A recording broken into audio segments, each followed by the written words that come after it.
Buenas tardes a todos y bienvenidos al Museo del Prado. Es un honor y un privilegio el contar con el conferenciante de hoy, el doctor Jaime Siles. Lo es porque aúna en su persona una doble condición que lo hace particularmente atractivo para una serie de conferencias relacionadas con la exposición de pasiones mitológicas, ¿no? Y es que, por un lado, es uno de los grandes conocedores del mundo clásico en nuestro país y, por otro lado, es un excelente poeta. Jaime Siles es doctor en Filología Clásica, es catedrático de la misma disciplina en la Universidad de Valencia, ha sido profesor en prácticamente todos los países europeos, en Suiza, en Francia, en Austria, en Italia. De hecho, es doctor honoris causa por la Universidad de Clermont-Ferrand. Ha sido presidente de la Sociedad Española de Estudios Clásicos, secretario de redacción de la Revista de Occidente, asesor de Cultura en la representación permanente de España ante la Oficina de la Organización de las Naciones Unidas. Y, como he dicho, también es un excelente poeta que ha sido galardonado sus poemarios pues, con prácticamente todos los grandes reconocimientos a la poesía, el Premio de la Crítica Nacional de la Crítica, el Loewe, el Internacional de Poesía José Hierro, el Jaime Gil de Viedma. Y bueno, pues nos parecía que nadie mejor que él para, desde una perspectiva distinta a la que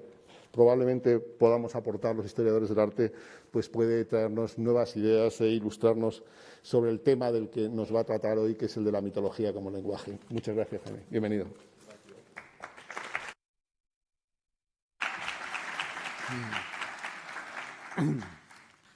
Buenas tardes. Con el permiso de ustedes, ya que estoy a una distancia de seguridad, me voy a quitar la mascarilla.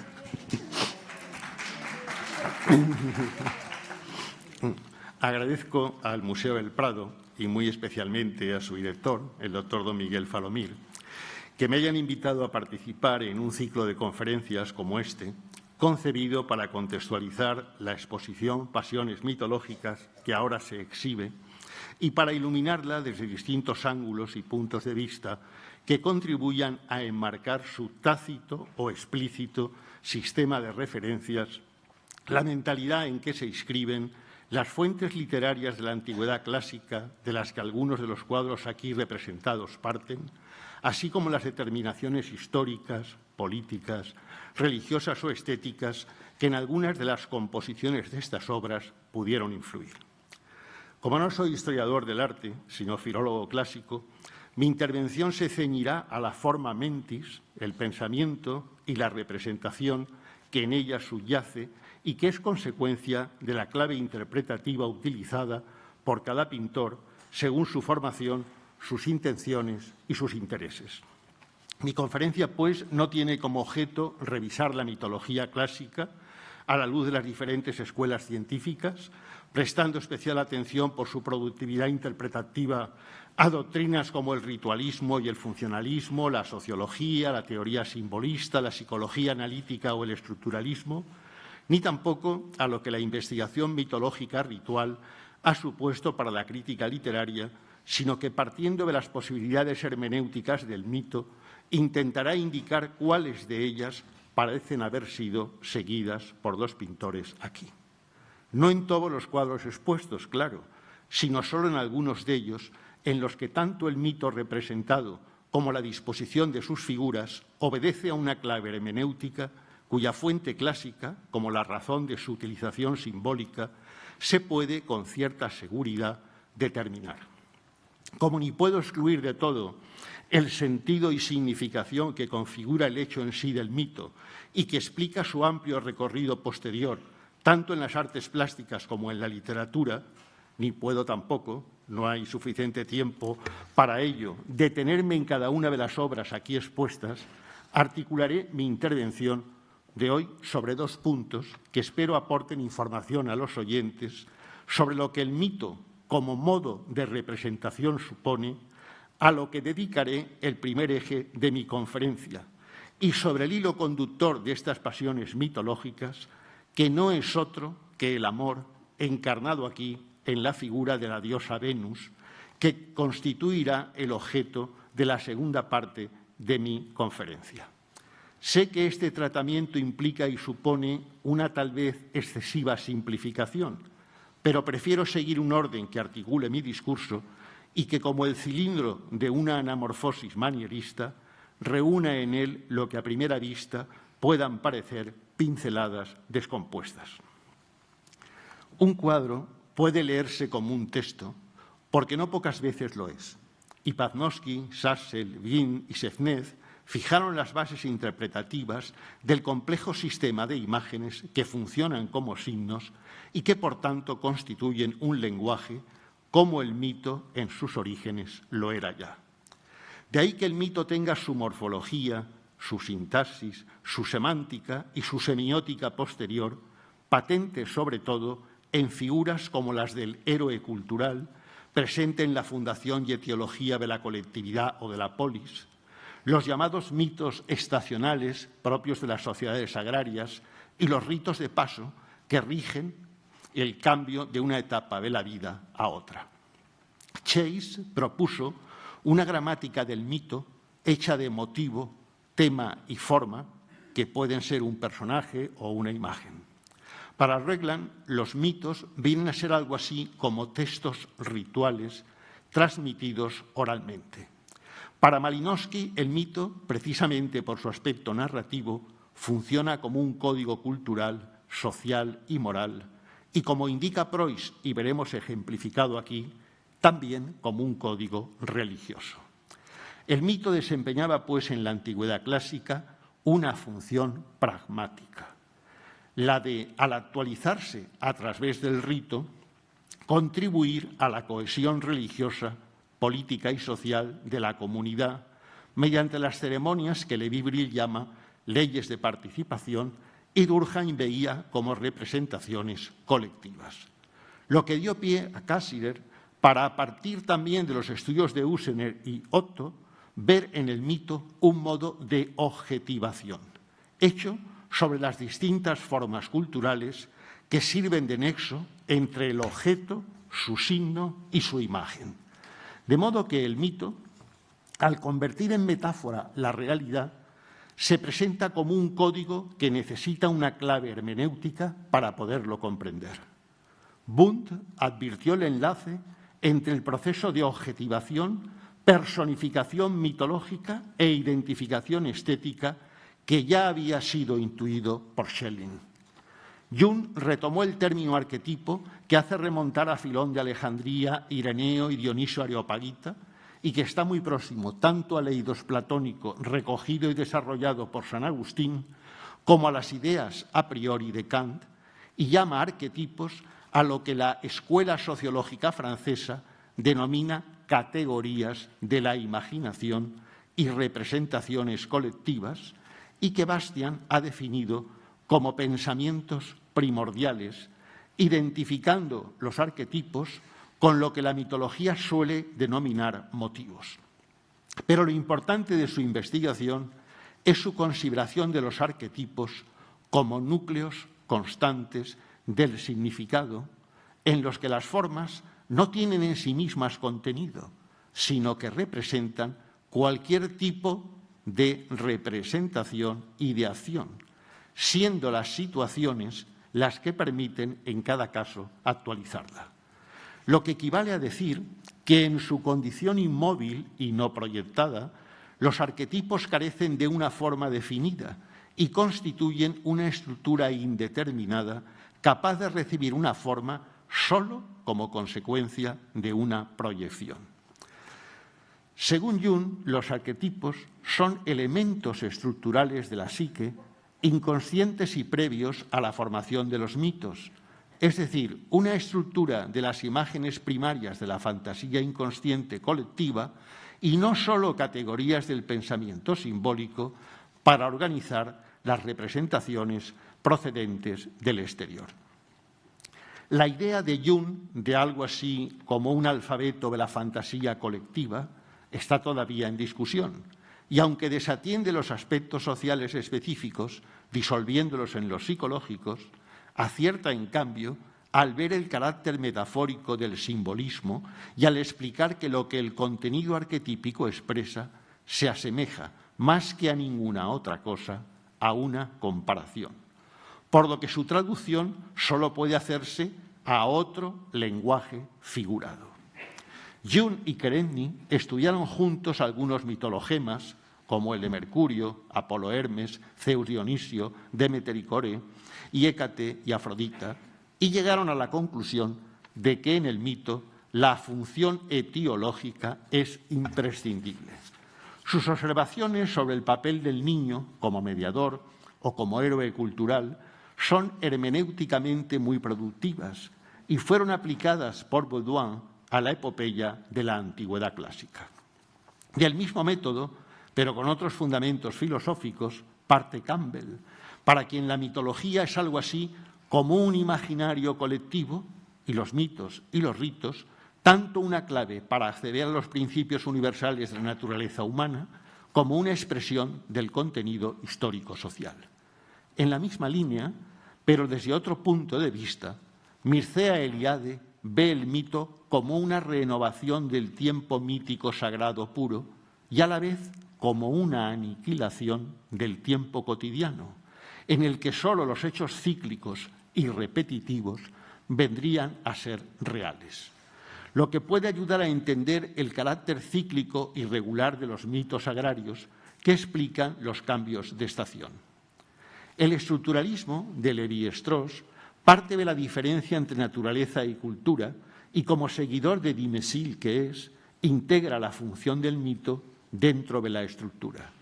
lo que le ha llevado a pensar que tanto las relaciones de parentesco como los signos totémicos son sistemas semióticos. Por eso, en la mitología, los significantes preceden, en cierto modo, a los significados y pueden permanecer en el mito incluso después de haber desaparecido éste.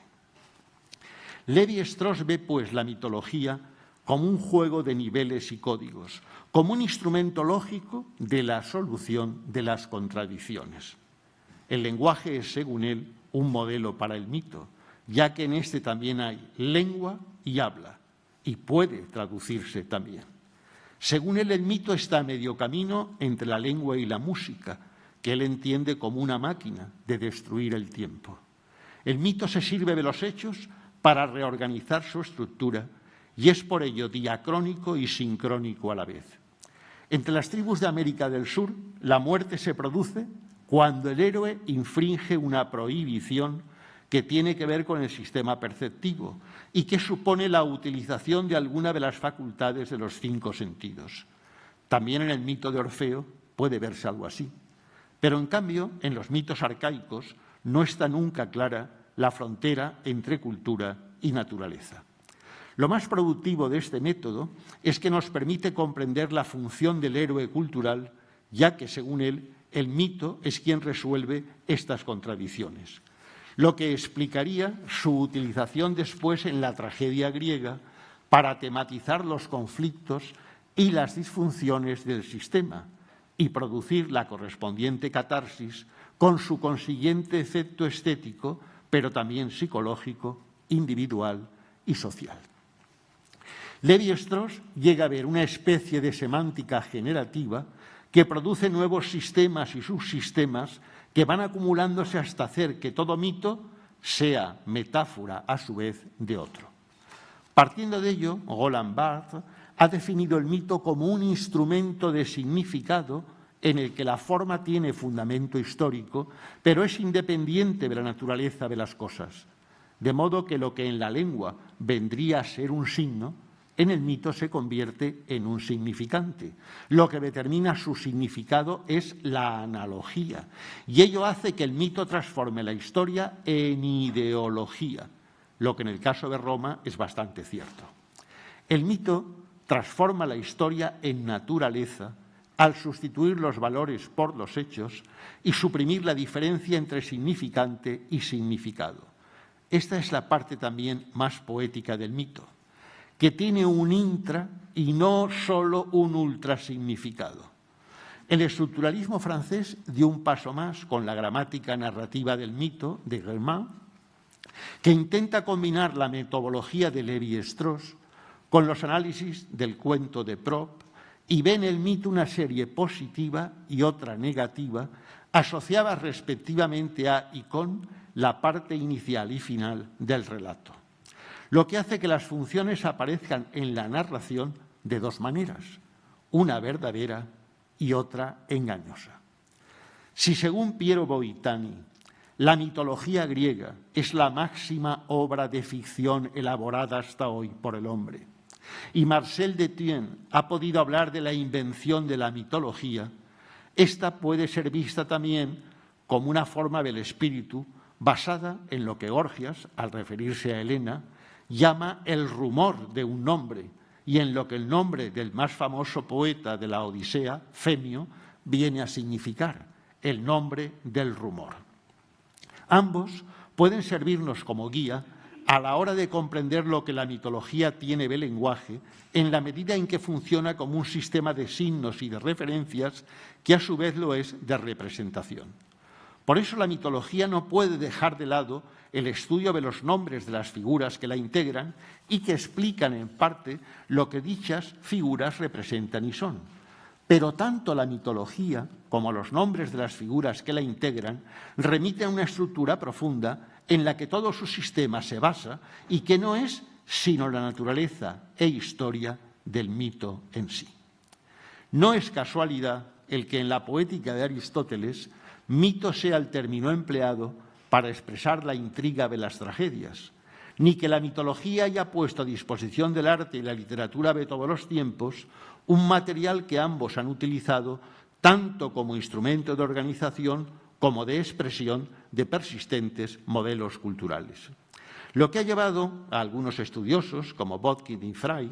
a establecer una directa relación entre la mitología y la poética, e incluso a afirmar que toda poética es una poética del mito y a describir las obras literarias en términos de mito y de rito. El mito, en lo que tiene de pasado sin historia, ha atraído la atención de los etnólogos y de los antropólogos, que han visto en él un sistema prelógico y simbólico en el que Cassirer reconoce las manifestaciones del animal simbólico que el ser humano es, y otros, como Rar, advierten una crisis de civilización derivada del miedo a la historia, lo que ha hecho que llegue a hablarse de un mitologismo de derechas y de otro mitologismo de izquierdas, viendo en el primero un rechazo del historicismo y en el segundo una aceptación de él, lo que ha llevado a dividir las épocas en dos, las de desmitologización y las de remitologización. El mito es visto hoy como una forma estructural muy versátil que expresa los rasgos fundamentales de la conducta social, del pensamiento filosófico y de la producción artística. La filosofía antigua hizo un replanteamiento racional del material mitológico heredado, dando una interpretación alegórica o filosófico-simbólica de los mitos. Los sofistas llevaron a cabo la primera, Platón, en cambio, la segunda. Para Aristóteles el mito es sobre todo una fábula, y el Renacimiento, influido por las doctrinas estoicas y epicúreas del periodo helenístico, consideró la mitología antigua como un conjunto de alegorías poéticas de carácter moral. Pero el mito, como ha demostrado Dupont, fue el código cultural de Grecia. De ahí su constante retematización. Detienne ha indicado que lo más secreto de la identidad de una cultura se confía a sus mitos. Y los seguidores de Freud han ido todavía más lejos, al afirmar que los mitos son más audaces y atrevidos que los sueños. Pero en la mitología hay que distinguir entre lo que ella es en sí y lo que es su resemantización y semiosis continua. De ahí que hoy se prefiere estudiar la mitología griega distinguiendo en ella tres registros: sus modos de empleo, esto es, sus palabras y sus significados, los modelos de mitología elaborados por los filósofos de la antigüedad y la mitología como género literario. Este último registro se ha hecho especialmente significativo y notable a partir de los estudios de Fraser y la Escuela de Cambridge, que tuvieron tan productiva aplicación en el campo de la filología clásica, en la que algunos estudiosos consideran que lo propiamente mitológico aparece en las formas más arcaicas del drama, la lírica y la épica, aunque no siempre del mismo modo. Importante desde el punto de vista estético es el estudio de Walrath y su aproximación semántica al mito, y desde el punto de vista literario la labor realizada por Frey al subrayar la unidad existente entre mito y rito por un lado y arquetipo por otro. lo que le ha permitido establecer un cuadro de correspondencias entre determinados mitos, determinados personajes y determinados géneros literarios según las 4 fases de la naturaleza, llegando a proponer una gramática de los arquetipos literarios. Fry hace derivar los géneros literarios de los mitos y considera que el rito no es la fuente, sino el contenido de la obra dramática. El mito es el principio comunicativo, mientras que el rito es la unidad de comunicación. La filosofía alemana quiso, basándose en Xenófanes de Colofón, Anaximandro y Tucídides, que el mito quedara desplazado por completo por el logos en un rapidísimo viaje que parece haber ido de Jonia a Jena, pasando por Berlín. Pero como los románticos alemanes supieron ver muy pronto, esto no fue ni tan rápido ni del todo así. El viaje del mito al logos, que hay que reconocerlo, es un logro del espíritu griego, no anula ni elimina el mito como sistema de representación, ni mucho menos. Lo deja así anestesiado y dormido, pero en la poesía y en el arte y en la misma filosofía siempre vuelve, de un modo u otro, a surgir. De ahí que, como puede verse en esta exposición que nos reúne y veremos aquí esta misma tarde, puede hablarse de un logos del mito como también de un mitos del logo. La segunda parte de mi conferencia, que será algo más larga que la anterior, tiene como objeto subrayar precisamente eso, el logos del mito y el carácter preventivo que el mito tiene y que la tragedia ática, después, tanto y también utilizó a la hora de tematizar las disfunciones del sistema. Grecia elevó esto a código cultural y tanto a través de la represión social y la reglamentación de las emociones personales, como mediante la mímesis que permitía comprender las fatales consecuencias de los actos sin tenerlos personalmente que sufrir, el mito facilitaba la conversión del caos en cosmos y de los desajustes en ley. De hecho, no otra cosa es la función del mito, reforzar el sistema del cosmos frente al del caos. De ahí que el mito sea, según Stanner, metafórico y el rito, en cambio, metonímico. Todo ello se ve ejemplificado en el caso de los ritos de iniciación y en la figura del héroe cultural estudiada por Van Gennep. Pero las escenas mitológicas que esta exposición reúne, así como el tratamiento dado a sus figuras, oscila, lo habrán visto ustedes, entre la afirmación del vivir, propia de los ideales y confianza en el ser humano que caracterizaron al Renacimiento, y la desconfianza y rechazo incluso de esos mismos ideales que, impulsados por la crisis económica de la hacienda pública y privada, el Concilio de Trento y toda la maquinaria de su poderosa propaganda contrarreformista, conformarán la estética barroca, tan neoaristotélica como antiplatonizante, que dará valor a los sentidos más que a los conceptos y que en su ebriedad óptica, visual y teatralizadora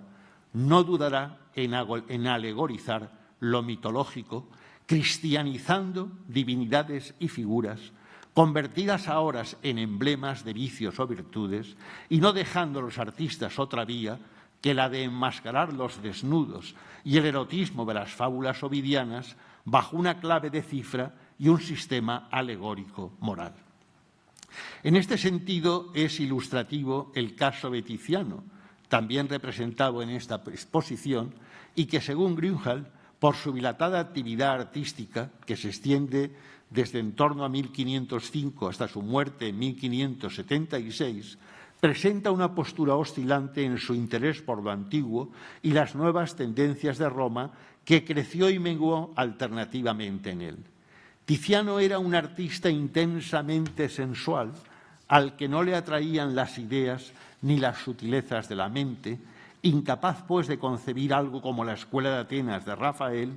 pero que supo ver en la antigüedad clásica un arsenal de formas y actitudes del que podía servirse en su búsqueda de caminos que expresaran la fuerza física, la intensidad emocional y la vitalidad. No conocía tan bien como Rafael a los antiguos, pero al igual que Miguel Ángel y que Rubens, estaba fascinado por el Laoconte, del que tenía un molde del año 1520 y que estudió desde todos los ángulos posibles. Lo que le interesaba del arte romano antiguo, y en esta exposición se ve muy bien, era la voluptuosidad de cuerpos espléndidos en un escenario idílico. Y sus primeras mitologías no son muy distintas a las que más tarde pintó para Felipe II y que están exhibidas aquí. En alguna de ellas introduce el tema de las ruinas, como en Diana y Etteo, donde se advierte un posible influjo de la hiperotomaquia de este cuadro, creo que lo ven ustedes aquí, ¿no?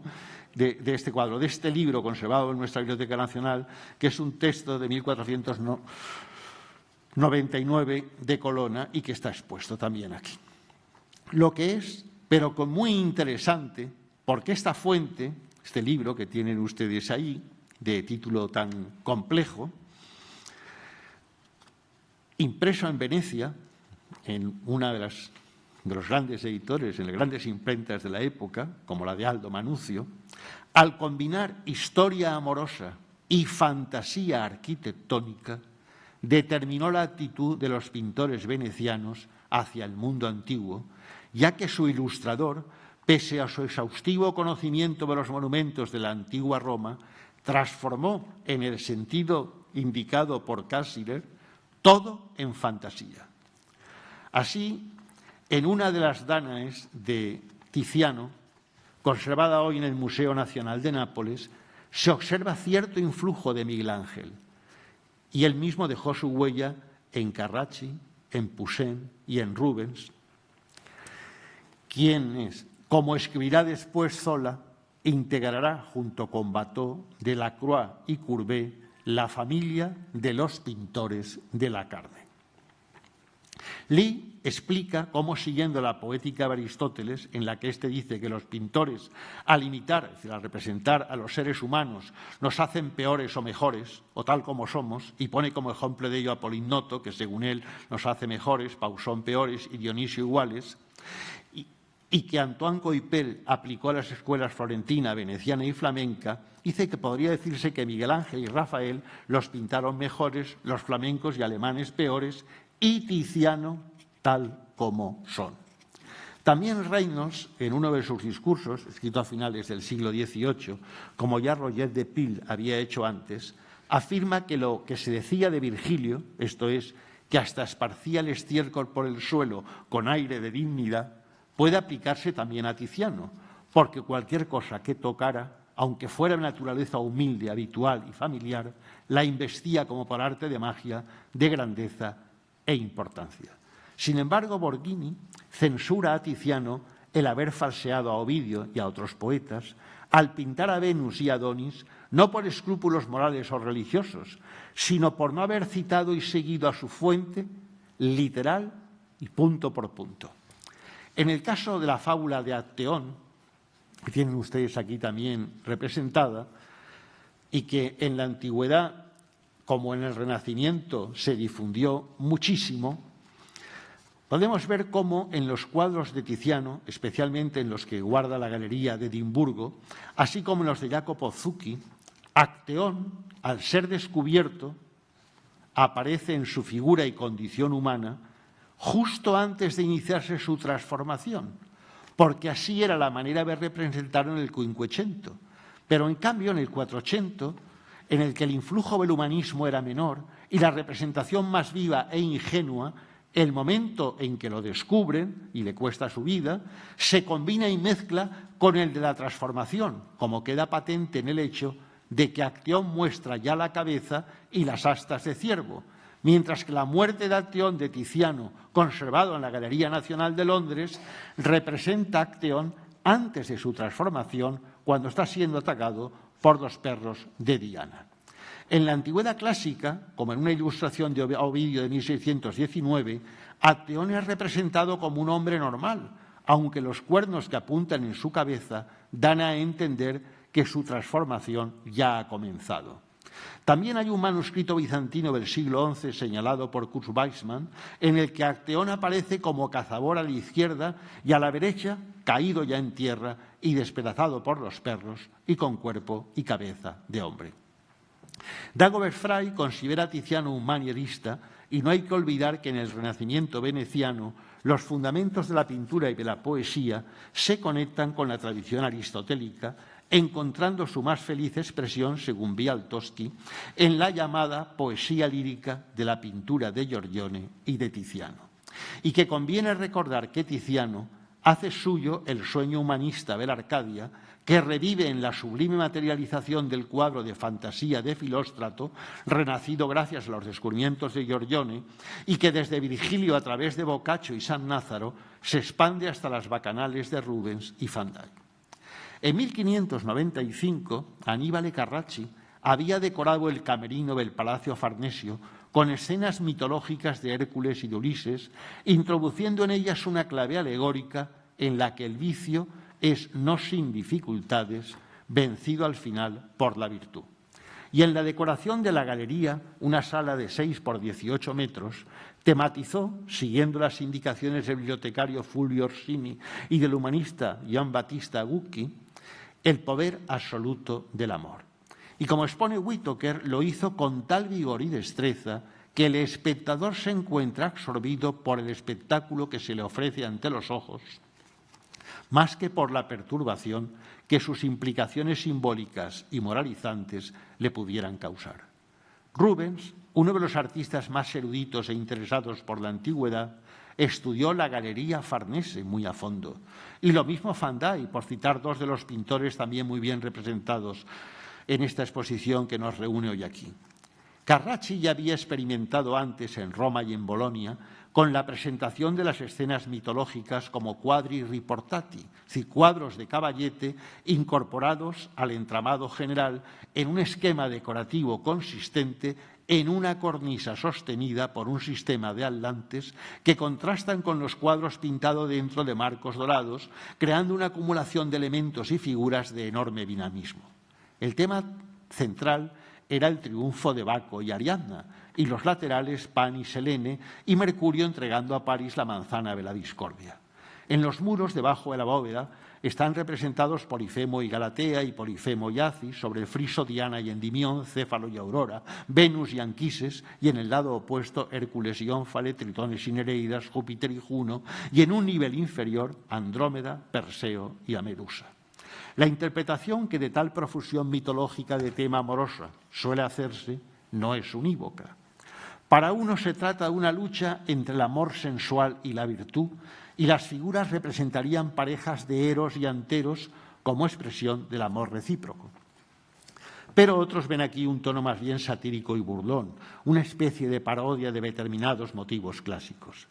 También en el Palazzo del Giardino de Parma, Carracci, continuando la obra iniciada por el pintor Jacopo Perdolla, que se ajustó a lo establecido por Lomaso, decoró dos salas, la de la Edad Más Feliz y la del Beso, con temas de la libertad sexual en la Edad de Oro, a partir de textos de Teócrito y de San Lázaro. Y su hermano Agostino Carracci y Carlo Cignani desarrollaron el tema de Omnia Vincit Amor, el amor lo vence todo, a partir de un programa concebido por el humanista Claudio Aquilini, en el que en un panel octogonal situado en el techo aparecen representados tres amores en el jardín de Venus, interpretados como el amor virtuoso, el amor lascivo y el amor venal, y en cuyo tratamiento se recogen motivos propios de la poesía epitalámica de Catulo y Claudiano, pero también de la Venus Genitrix de Lucrecio, mezclados con otros relativos a los amores de Júpiter con Semele, Leda, Dánae y Europa, que subrayan la idea de Empédocles sobre el poder del amor sobre los cuatro elementos. Mele corresponde al fuego, Leda al agua, Dánae al aire y Europa a la tierra, lo que da cuenta del coherente sistema de correspondencias tejidas a partir de la mitología y las fuentes clásicas, convertidas en clave de código y sistema de representación, en sistema de signos y, por tanto, una especie de lenguaje que permitía expresar y decir a los artistas muchas cosas que normalmente estaban obligados a ocultar o callar, y que solo bajo esta máscara de redes podían decirse y representarse. El ejemplo de Carracci fue seguido por Pietro de Cortona, Bernini y Poussin, siendo este último, Poussin, un excelente conocedor de la literatura latina y de Ovidio, como demostró Henri Bardon.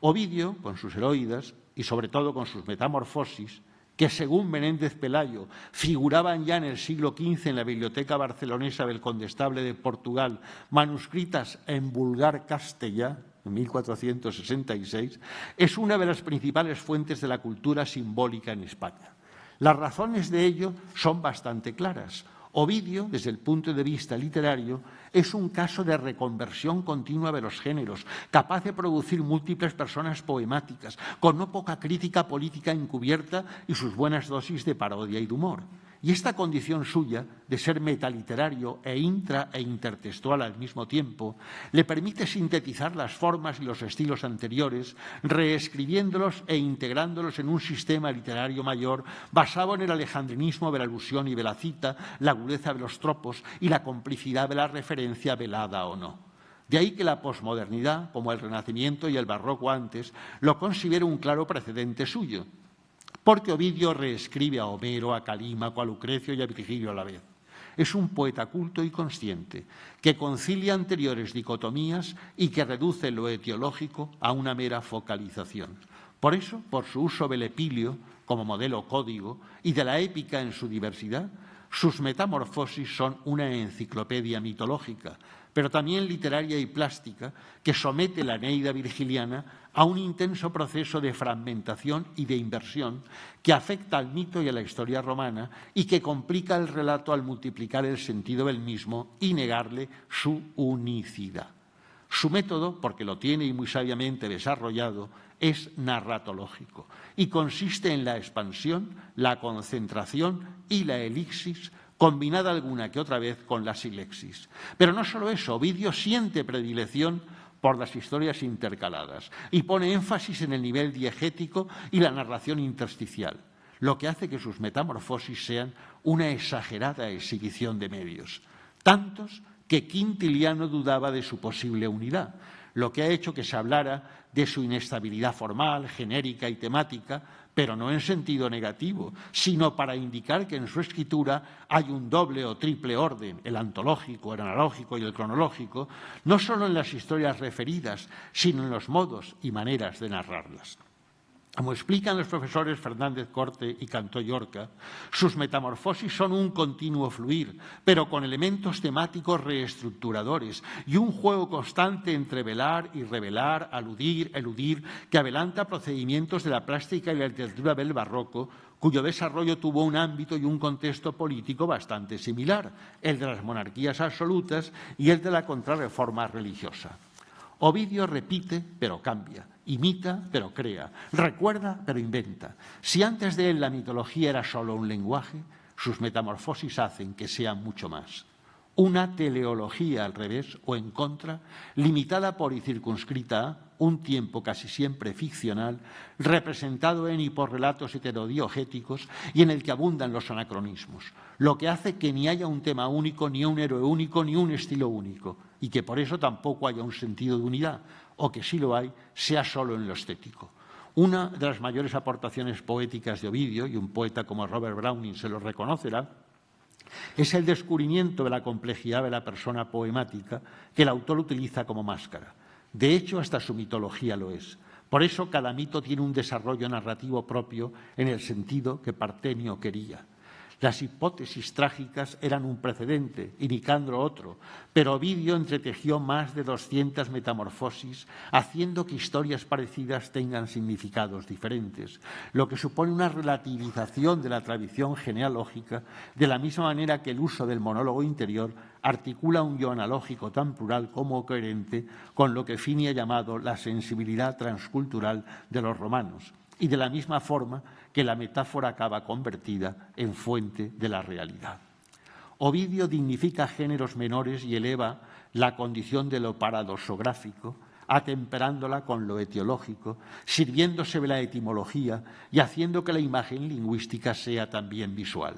lo que explica su amplísima recepción posterior y que, convertido en Biblia de poetas y pintores, sufriera un proceso de semiotización visible en la poesía y la pintura renacentistas y barrocas. El repertorio mitológico contenido en las Metamorfosis ovidianas, estudiado por Fairholtz, la relación entre mito y poesía que impregna esta obra y que analizó Fabre-Sergy, el poder entre poesía y pintura de la fábula, tan potente, según Bury, en Claudio de Lorena, el influjo de las Metamorfosis ovidianas en la pintura paisajística de la época de Augusto, según Grimal, y en el llamado último barroco helenístico, según Gros, así como la relación entre imagen y símbolo en su poesía, su huella en el paisaje bucólico y pastoral, la combinación de modelo arcaico y gusto modernizante en la ética de su Eros, indicada por la pena, así como las conexiones entre representación pictural y representación teatral en su modelo mitológico narrativo,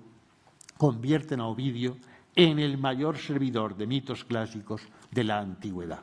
así como en la fuente principal de los tratamientos que poetas, artistas y pintores han ido posteriormente dándoles. De ahí el significativo papel que ocupa en la historia del arte y la obligada y continua referencia que hemos de hacer aquí a él, por ser el poeta antiguo del que la mayoría de los poetas y pintores partieron y en las figuras de cuya fantasía encontraron una libertad sin trabas y un estímulo para su imaginación.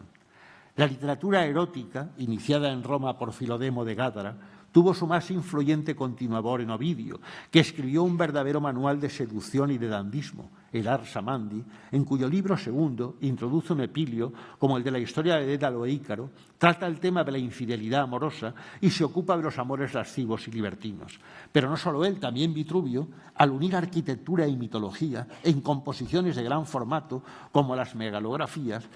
que utilizan los topia como telas de fondo, favorece el que en la decoración de paredes y techos de casas y palacios se representen aventuras galantes y amorosas de los dioses.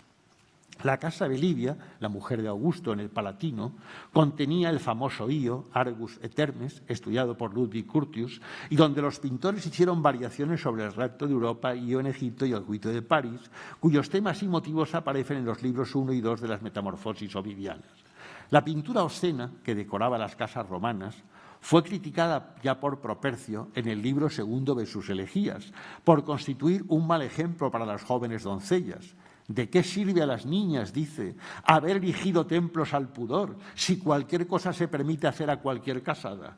Aquella mano que por vez primera pintó cuadros obscenos y crudas visiones, puso en una casa casta, aquella corrompió los inocentes ojitos de las niñas y no quiso que fueran desconocedoras de su lascivia.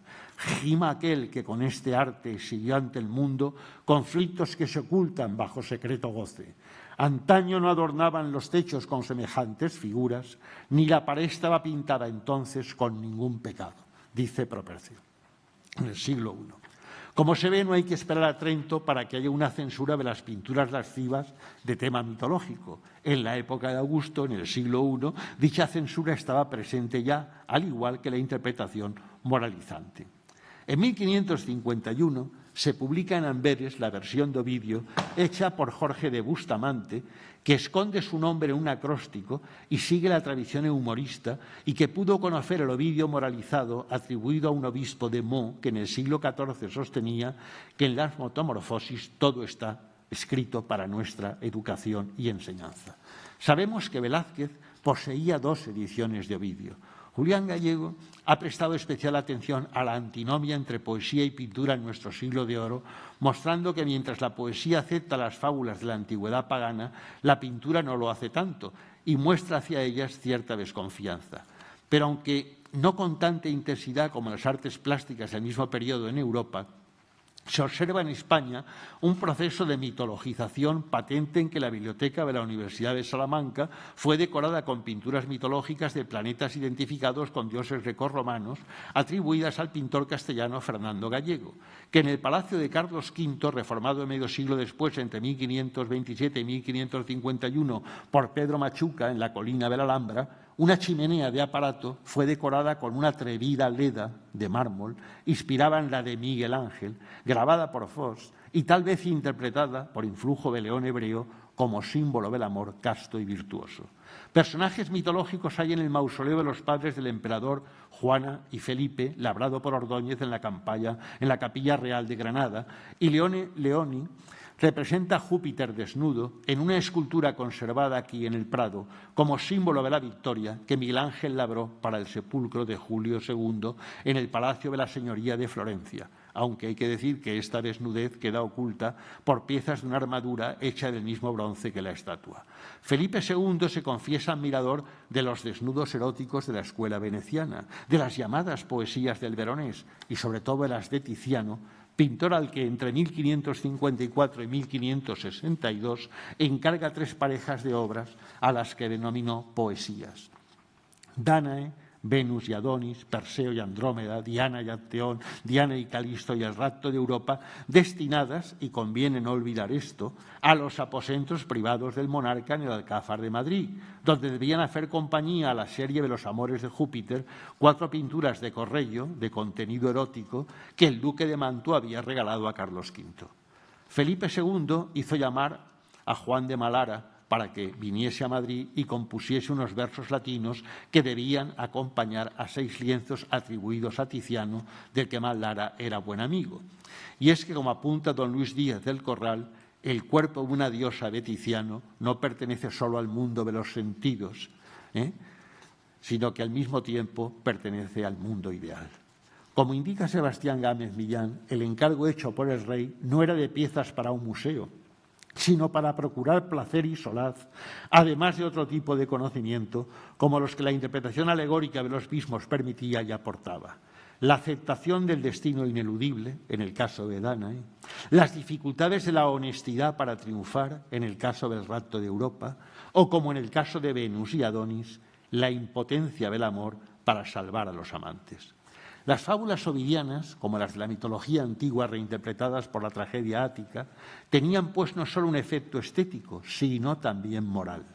Se convertían así no solo en placer para los ojos o el oído, sino en enseñanza variada y múltiple también. De ahí su abundancia en la decoración de las mansiones de la época. Temas mitológicos hay en la decoración de los palacios del Marqués de Santa Cruz y del Duque de Alcalá, en la casa de Pilatos y en la del poeta y pintor Juan de Arguijo, ambas en Sevilla, decoradas con proliferación de escenas mitológicas.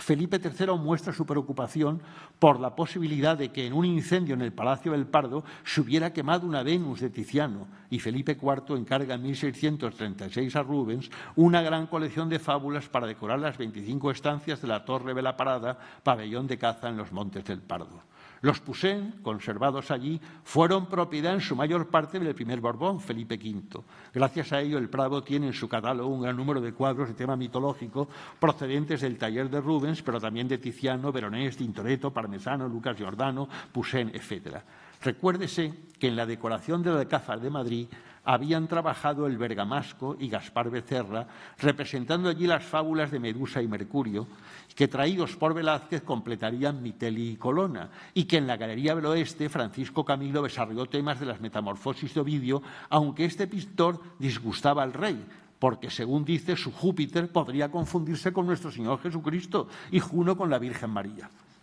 Prueba esta de la mistura identificativa que entre divinidades paganas y cristianas entonces se produjo, debido al auge de la pintura mitológica, muy cultivada en España por Sánchez Coello, Antonio Arias y Jerónimo de Mora, a los que habría que añadir a Rivera, Van der Hamen, del Mazo y Velázquez, con su Marte, las hilanderas, que tiene como fuente la fábula de Minerva y Aracne, y la Venus del Espejo de la Ciudad Nacional de Londres, que, según Cagliusti, tiene como fuente el hermafrodita dormido, conservado hoy en el Louvre y descubierto en Roma a comienzos del siglo XVII, y del que Velázquez, impresionado por él mismo, encargó una copia en bronce para la colección real de Madrid y que suele interpretarse, por lo general, como una Vanitas. Precisamente hace solo unos días, el 10 de abril de este mismo año, Edith Zollinger dedicaba a este cuadro un interesante ensayo publicado en la Neue Zürcher Zeitung, una prueba más del interés que la mitología clásica sigue despertando entre nosotros. Pero esta mitologización, que no fue la misma ni igual en toda España, según José María de Cosío, Sevilla fue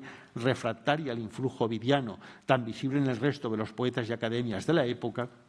generó no pocas obras literarias inspiradas en ella. Basta recordar títulos como Andrómeda, Filomena y Circe, de Lope de Vega, Faetón y Dafne, del conde de Villamediana, los Orfeos de Jáuregui y de Pérez de Montalbán o los Polifemos de Carrillo y de Góngora, para comprobar cómo la mitología había inflamado la imaginación de nuestros poetas. De ellos pasó también a nuestros pintores, y en concreto a un tipo de pintor muy propio de la época, lo que se ha dado en llamar el pintor erudito, en uso analógico y extensivo de lo que en latín se denomina poeta doctus, y Rispoli describe como el artista sapiente. El pintor erudito es a su vez una figura clave para entender cómo la pintura fue dejando de ser un oficio artesanal para, como estudió Aurora Egido, pasar a ser considerada una de las artes liberales. Y hay que decir que no solo la mitología clásica suministró motivos y temas, también la egipcia, difundida por Cartari y sus imágenes de los dioses de los antiguos, editada en Venecia en 1567, aparece recogida ya la alusión al dios Amón, que se hace en La vida y hechos de Estebanillo González, hombre de buen humor, compuesta por él mismo, publicada en 1646. Ya antes Garcilaso había introducido la mitología pastoril y Jorge de Montemayor los tópicos de la mitología rural, como Cervantes en 1584 con la Galatea, los de la novela pastoril. La mitologización de los ríos y de los accidentes geográficos de la península ibérica, estudiada por Bodini, se extenderá como una epidemia en nuestras letras. No faltan tampoco un rebajamiento de los dioses de la antigüedad clásica sometidos a chanza, sátira y ridiculización, patentes en Ero y Leandro y Píramo y Tisbe de Góngora, o en el romance de Vulcano, Marte y Venus de Polo de Medina, muy próximo al espíritu de tratamiento que Velázquez le da en la fragua de Vulcano. Cervantes, en su viaje al Parnaso, somete a parodia y burla algunos de los temas y motivos de las metamorfosis ovidianas. Lo mismo hará Quevedo en La hora de todos y la fortuna con seso, donde no solo describe un Olimpo grotesco, sino también a la fortuna y a la ocasión dignificadas por Ripa en su iconología. Otro tanto hacen Lope en sus rimas humanas y Castillo Solórzano en La Garduña de Sevilla. De esto suele darse una explicación económica, ejemplificada en el caso de Cervantes, cuyos temas pastoriles y mitológicos corresponden a la alegría de vivir experimentada por él en sus estancias en Italia y Portugal, que tanto contrasta con la desilusión de toda aquella quimera cuando regresa a España. Y también otra posible causa de índole religiosa, el rechazo que desde 1557 se observa de la filosofía, la ciencia del gobierno, la retórica, la geometría, la música y otras disciplinas admiradas y reentronizadas por el humanismo y el Renacimiento, y que tiene su reflejo tanto en la plástica de Rivera, con su representación de los filósofos como actores cómicos, seguida por Velázquez y Jordán después, como en el arrepentimiento de los poetas por haber llamado Dios a Apolo, como se lee en un poema burlesco de Polo de Medina. La degradación de la mitología clásica, su parodia y condena, puestos al servicio de la fe cristiana, y su expansión por el Nuevo Mundo, se alegorizan. Cascales, en sus tablas poéticas, censura la mezcla de lo profano y de lo religioso, oponiendo las divinidades de la antigüedad clásica como tema de la poesía antigua, los santos y los ángeles de la moderna, superiores, dice, a aquellos. Incluso, como hace Francisco de la Barrera, a quienes escriben fábulas mitológicas se les reprocha lo que se denomina su doble hierro, consistente primero en la oscuridad del mito tratado, que no todos conocen, y segundo en la falsedad de lo dicho.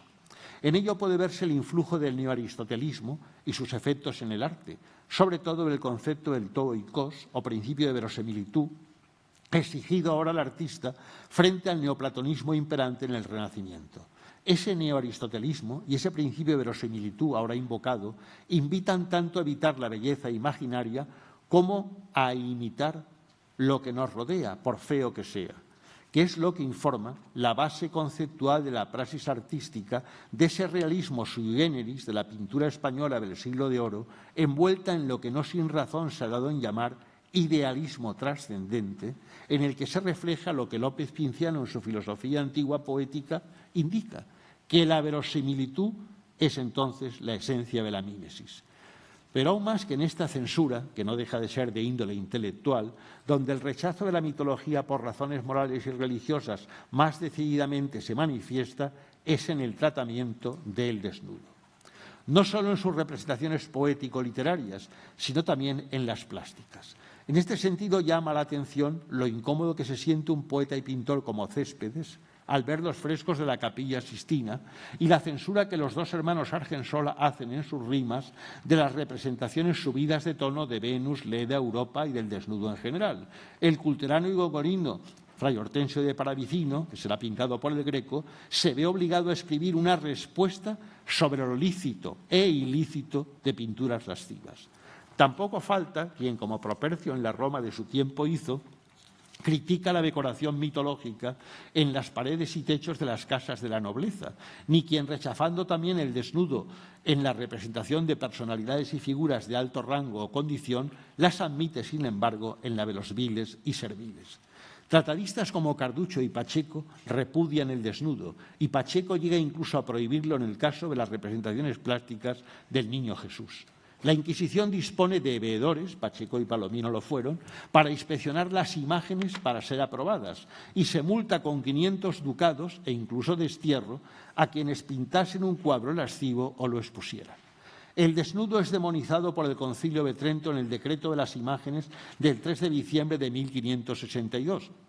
lo que tiene una gran repercusión en todo el arte europeo, no solo en el español. El Papa San Pío V ordena tapar en la Capilla Sistina las desnudeces del juicio final. Se procede a clausurar el patio del Belvedere debido a sus escandalosas estatuas paganas y se prohíbe que los clérigos tengan en sus casas pinturas o esculturas indecentes. Los tratadistas, que por un lado admiran y proponen como propedéutica el estudio del natural, se ven obligados a plegarse a toda esta normativa, lo que los fuerza a navegar entre dos aguas. Así Borghini recomienda eliminar y evitar las figuras impúdicas en las paredes de las iglesias, pero en el arte profano admite las representaciones de tema mitológico. Los artistas recurren pues a la alegoría, que convierte en apólogos morales las fábulas mitológicas. Seznez ve en ello una especie de treta o estratagema para salir airosos del paso, aunque, como él mismo muestra, también puede verse en ello una continuidad de lo que desde la misma antigüedad clásica formaba parte de la tradición interpretativa de los mitos, lo que explica que Ludovico Dolce añada en 1568 a su traducción de Ovidio de 1554 una explicación alegórica al final de cada uno de los libros, que es lo que seguirán Pérez Sánchez de Viana y otros traductores del autor latino. También los tratados de pintura y escultura, algunos de ellos publicados bajo seudónimo, insisten en la interpretación simbólica de los mitos como modo de asegurar su validez y probidad. Ya León Hebreo, en sus diálogos de amor, muy editados y citados a lo largo del siglo XVI, propone varias interpretaciones de la mitología, la literal, la moral, la astrológica o teológica y la alegórica, aduciendo hasta 3 explicaciones alegóricas de la fábula de Perseo, viendo en Leda la simbolización del amor casto, en Europa la del amor concupiscente y en Danae una representación de la caridad. El portugués Manuel de Faria define este proceso como un hablar visible. La silva de varialección de Pedro Mesía en la estela de Ravissio Testor contribuye a difundir una cultura mitológica que no se agota nunca y que se vulgariza cada vez más. A la genealogía de los dioses de Boccaccio y los triunfos de Petrarca, que tiene en su biblioteca Velázquez y que sabemos consulta su suegro Pacheco cuando de la representación de alguna figura mitológica se trata, se añaden ahora como fuentes continuamente usadas, además del inevitable Ovidio, que hace con los mitos lo mismo que Bach hará con la música muchos siglos después, los libros de Giraldi y de Conti, y sobre todo el ya citado de Cartari, que además de las divinidades del panteón egipcio, incorpora ya en la edición de 1626 en Padua divinidades de las islas orientales y occidentales, entre ellas las de los aztecas, conocidos por un códice del Vaticano. La obra de Cartari, escrita en lengua vulgar, tiene una recepción enorme y dejará una profunda impronta en la literatura emblemática, en el gusto de las monarquías absolutas de la época. En el caso de España, 2 son los autores en este sentido más leídos e influyentes: el bachiller Juan Pérez de Moya y Fray Baltasar de Victoria. El primero, con su filosofía secreta, dividida en 10 partes, su idea del mito, que él denomina fábula, y define como un lenguaje fingido del que los poetas se sirven para instruir deleitando, y los 5 sentidos de la misma: el literal, el alegórico, el anagógico, muy importante porque conduce a Dios, el tropológico, que anima a hacer buenas obras, y el físico o natural. Seguidor de León Hebreo, lo que más nos interesa aquí hoy es su libro sexto, en el que expone una gramática de símbolos para entender y explicar algunas de las metamorfosis de Ovidio. El segundo, Fray Baltasar de Vitoria, con su Teatro de los Dioses de la Gentilidad, que empezó a imprimirse en 1620, indica ya en su título la clave panóptica y semiótica que va a emplear y que tiene más que ver con el espacio que con un determinado género literario. Lo que sigue es la tradición medieval practicando una cristianización de los mitos que ilustra con ejemplos de poetas españoles. Esta cristianización de la mitología se traduce en una mitología cristianizada que producirá en Francia interpretaciones como la que Filer hace del hermafrodita, convertido en emblema de la Iglesia católica en su intento de catequizar a los herejes, o como la que del panteón clásico hace la propaganda política española de la época al presentar a los dioses de la antigüedad como esclavos al servicio de la corona. En el caso de España, como ha demostrado Ángel Gómez Moreno, la hagiografía, es decir, la vida de los santos, está toda ella imbuida de los tópicos de la retórica clásica. Y así en Francia el patrono de los cazadores, San Huberto, es representado como un arteón precavido que no sucumbe a la locura de los perros infundida por Diana, porque en la cornamenta del ciervo que se dispone a matar reconoce la señal de la cruz. La mitologización del mito ovidiano aquí es por completo metonímica. Establece una relación entre el lignum crucis, en que morirá Jesucristo, y la cornamenta del ciervo, lo que salva a ambas, al cazador y a la pieza que éste se disponía a cobrar. Un ejemplo ilustrativo de este trasiego en la mitología, la geografía y viceversa, es una pintura de la iglesia de la Madalena de Zaragoza, de sello italiano y cuño tizianesco, que representa a Andrómeda huyendo, asustada del dragón que sale del mar y en la que Perseo aparece por los aires volando sobre Pegaso, y que se cita como escena religiosa, al confundir, como advierte muy bien Rosa López Torrijos, a Perseo con San Jorge, de acuerdo con la leyenda del santo que salva a la princesa, tan presente en la iconografía religiosa medieval, que en el 480 solía representarse con los mismos elementos: una mujer víctima, un animal monstruoso que la ataca y un hombre o caballero salvador. Curiosamente, el tema de Perseo, poco representado en nuestra pintura culta, gozó de gran difusión y demanda popular, lo que explica la baja calidad de las representaciones de este tema, que si se exceptúan las de la interpretación alegórica de la Casa de Pilatos de Sevilla, cuya clave podría ser el bien contra el mal con la consiguiente salvación de una víctima inocente, concentra su foco de atención sobre la liberación de Andrómeda, permitiendo así exhibir un bello cuerpo femenino y disfrutar del placer estético que a su posesor ello le produce, y a la vez ocultarlo bajo el tratamiento de un tema mitológico que se prestaba a una reinterpretación moralizante. No otra cosa parece haber sido la razón del encargo que Felipe II hizo a Tiziano para que le pintara una Andrómeda. Similar, pero distinto, es el caso de Venus, cuya imagen desnuda sirvió para representar el paradigma de la belleza femenina, lo que hizo que esta figura mitológica recibiera un doble tratamiento al convertirse en el símbolo del deseo y a la vez del rechazo del erotismo y la sensualidad. Unos versos de Bartolomé de Argensola explican esto muy bien. Para comprender esta dualidad que envuelve el tratamiento de Venus, conviene volver unos instantes a la antigüedad romana y ver cómo ya en ella la figura de Venus era tan doble como no fue en el tratamiento que la poesía y la pintura le dieron después. Según Varrón, Venus fue al principio una diosa de los jardines y de la primavera, como la representará Botticelli, una divinidad pues que no formaba parte del panteón de antiguas divinidades autóctonas. Su nombre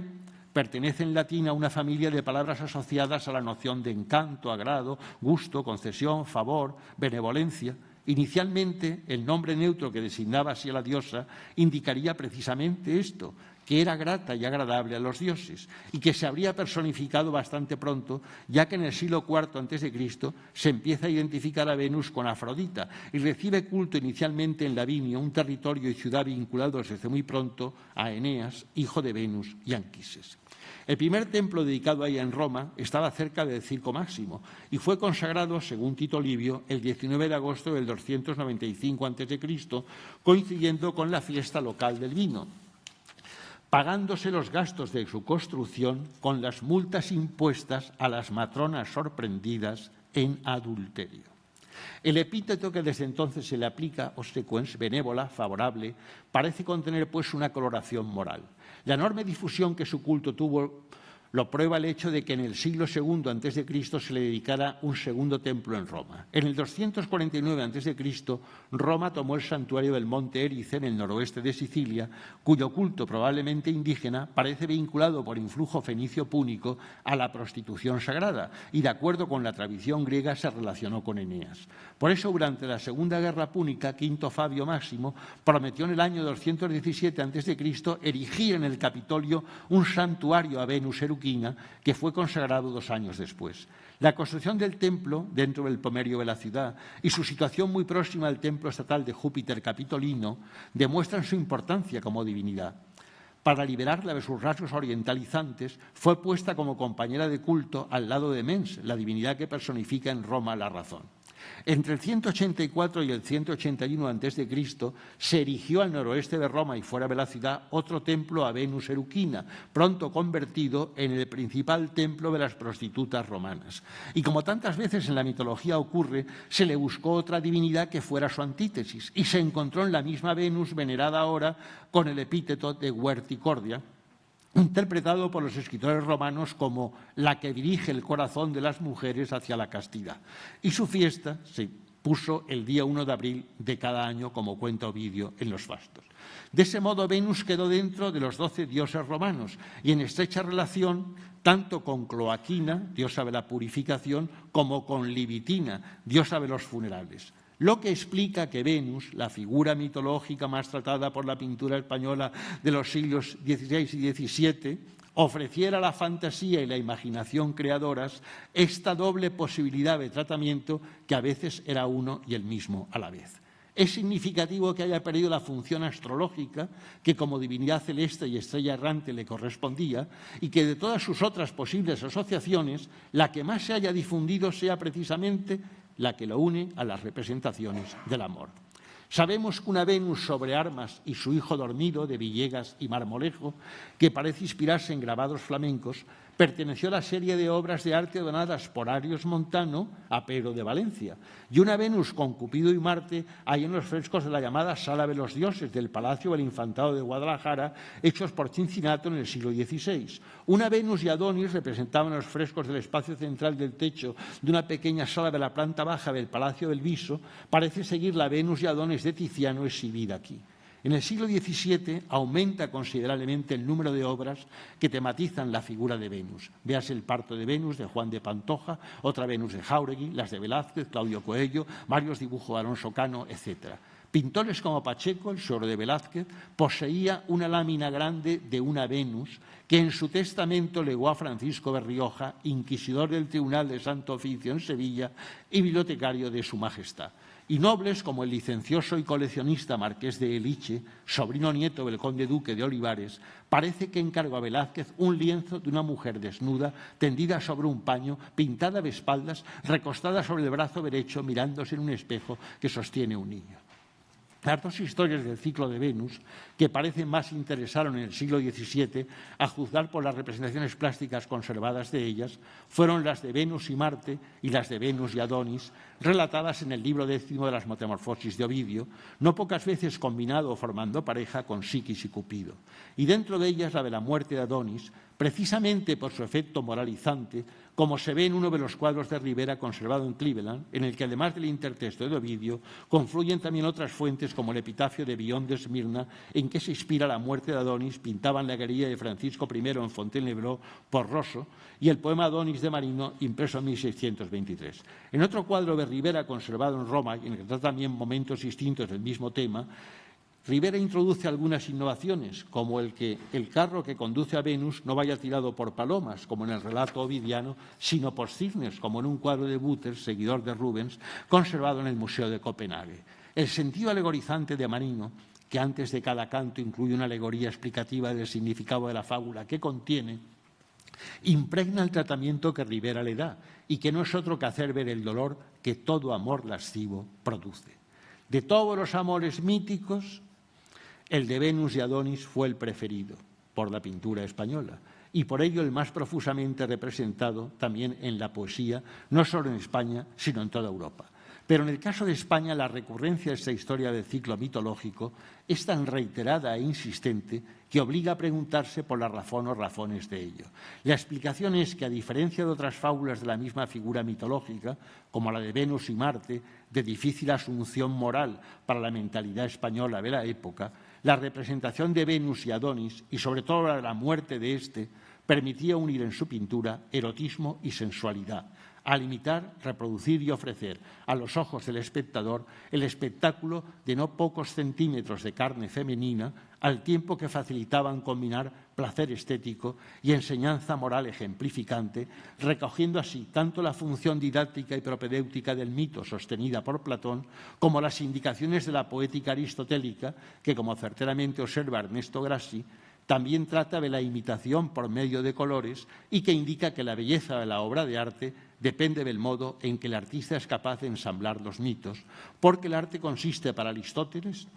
en la mímesis tes praxeos, esto es, en la representación del acto, del hecho, de la acción y, en el caso del mito, de la fábula. Ese y no otro es su telo, su finalidad, como comprendió muy bien Alberti en su libro sobre la pintura, cuando escribe que la labor del pintor es transformar la superficie del cuadro en relato dramático, algo que se consigue mediante la pintura de los cuerpos. De ahí que Aristóteles vea un etos en la pintura y que el mito, como la pintura mitológica que lo desarrolla y encarna, llegue a tener también esa fuerza salvadora descrita por Giambattista Vico muchos siglos después.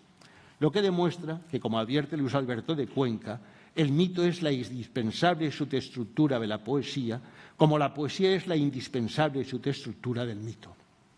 Algo que los poetas y pintores de nuestro siglo de oro sabían muy bien y que constituye la base mental, estética y moral de esta exposición que en torno a ella hoy aquí nos reúne. Muchas gracias.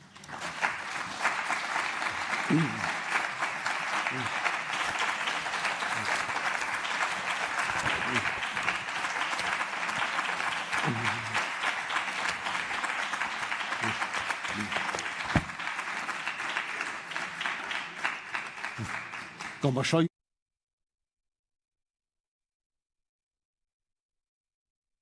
de los Venus y Adonis de Tiziano y del Veronese, sobre que yo quería insistir, como lo de Diana y Acteón y la Venus en la fragua de Vulcano, que eran los puntos que yo he querido focalizar, sobre todo en lo que tienen de tradición clásica y en su contexto